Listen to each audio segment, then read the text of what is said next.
Hello and welcome. My name is Lisa and I'm part of the application team. In this video, we'll show you how to start the non-rotational AMA with the iC7 directly from the control panel. For a detailed explanation of the non-rotational AMA, there's a separate video. You will find the link in the description.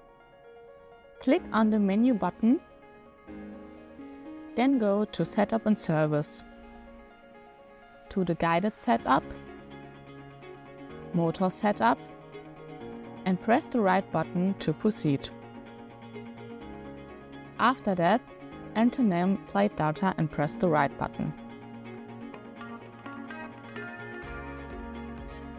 Choose the AMA mode, motor data, and press OK. After that, activate with the Run button.